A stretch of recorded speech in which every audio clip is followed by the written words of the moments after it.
Hey there, new IDs. A couple episodes ago, I gave you 3 tips for approaching your instructional design interview. First one was to craft your instructional design philosophy, so it'll help you answer the question, tell me about yourself. Next, how to use the STAR method to provide context for your behavioral interview responses. And lastly, how to quantify your experience using data to back up your accomplishments. So if you haven't listened yet, you'll definitely want to go back, stream that episode, catch you up to this one, because this episode is a follow-up. Don't worry, I will still be here when you get back.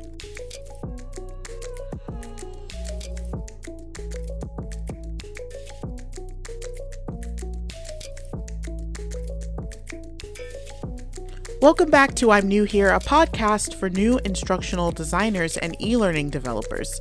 New episodes will be uploaded almost every Monday. If you have a question you want answered on the show, send an email to thenewhereshow@gmail.com. So this is part 2 of a 2-part series about interview techniques for instructional designers and e-learning developers. The job search can be really frustrating, but I've found that having a strategy for attack can really help you get results. Okay, attack is a little intense, just a strategy for approaching the interview overall. But you need a strategy for before, during, and after the interview. This episode is going to focus on one particular aspect of the interview process, and that's the part where the person interviewing you turns the reins over and says, do you have any questions for us? How much time do you really spend preparing for an interview? A couple hours, or do you cram right before the call? Do you spend a week or so familiarizing yourself with the organization and role? Well, remember in the last episode that I talked about interviews, I was really adamant about finding the sweet spot between preparing enough and preparing too much. So I'm hoping these 2 episodes can help you discover what enough preparation looks like.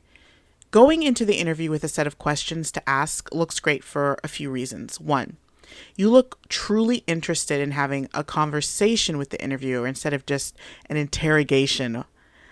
You look like you've done your homework, and it demonstrates whether you truly understand the role.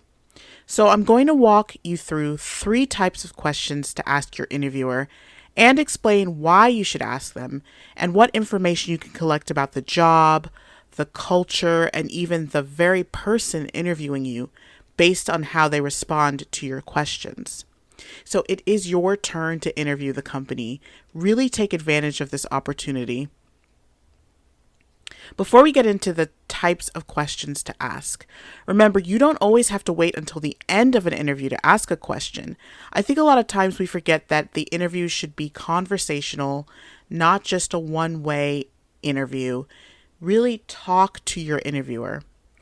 So the 3 types of questions: type 1, general questions about the organization; type 2, questions about your specific role; and type 3, questions that reflect your knowledge about instructional design or whatever niche you end up going into, whatever you're interviewing for specifically. So I have some examples for you that demonstrate each type. I even turned them into a free download, which you'll find in the show notes on my website and on the LinkedIn show page. So type 1, general questions about the organization. These questions are good to use in a phone screen with someone who is not your hiring manager, but it may not work if it's a recruiter outside of the organization. Another tip for curating questions is finding out who you're interviewing with. Also, don't ask questions the interviewer has already answered for you, obviously. So keep track of what you're talking about in the interview and then ask questions that are still left on the table. So let's start with type 1. Here are some good examples. Remember, those are general questions about the organization. So you can start off with, I've read about how XYZ Incorporated started, but I'd really love to hear more about this new widget you're developing and marketing. Can you tell me more about it? That shows that you've done your research and that you're interested in the actual company and what they're doing, not just getting a job. Another example, you can start asking about goals. So what are the current goals that the company's focused on, and how does this team work to support hitting those goals? It shows that you care about the bottom line, that you care about what the company is really working on. And again, goes back to your interest in the company as a whole, not just getting that job or getting that role. Let's move on to type 2. These are questions about your specific role.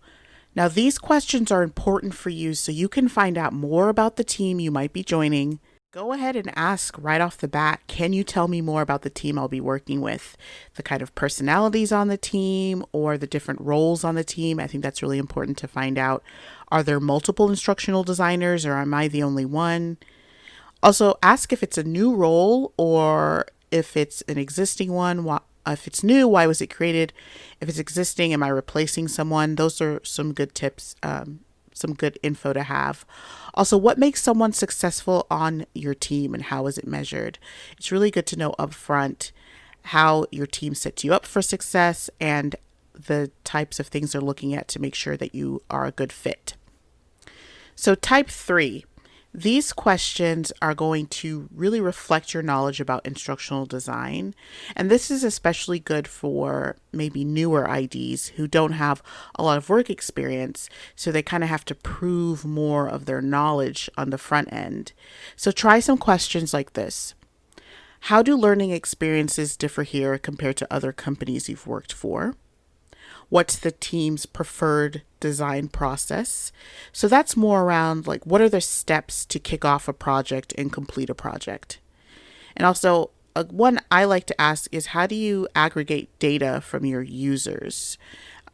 That's really helpful in finding out what kind of learning experiences you're delivering, and you can go more into depth with that question based on how they respond.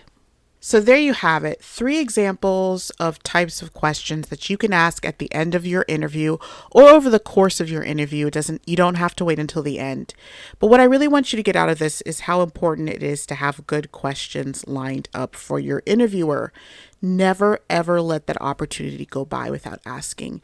This is a chance for you to figure out if it is a company that you actually want to work for.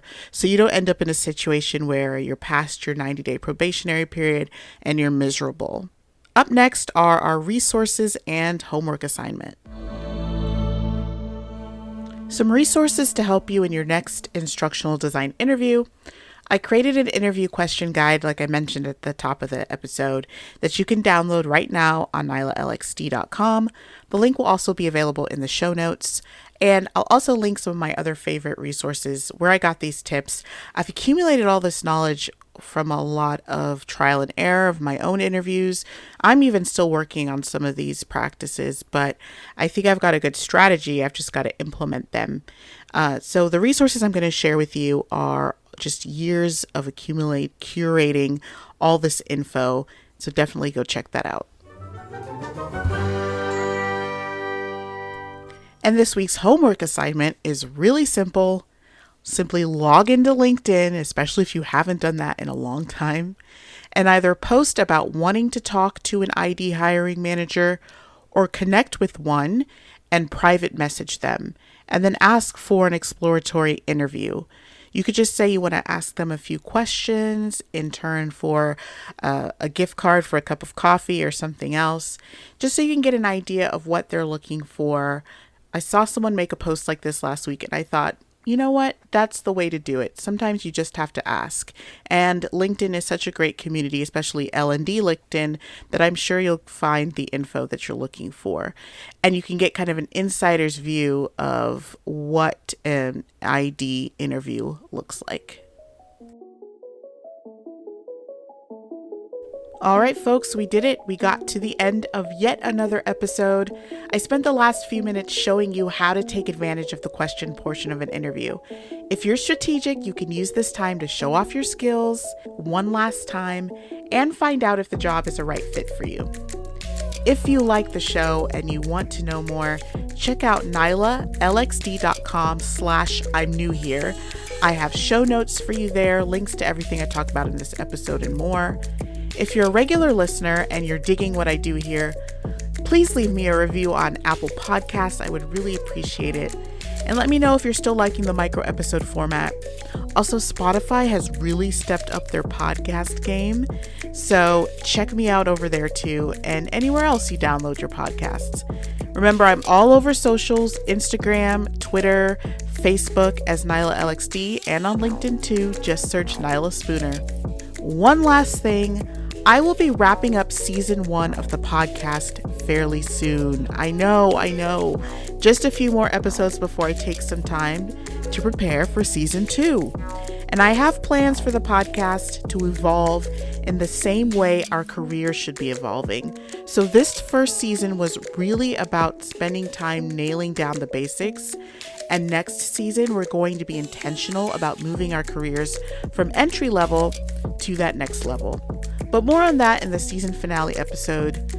Until then, I will talk to you guys later.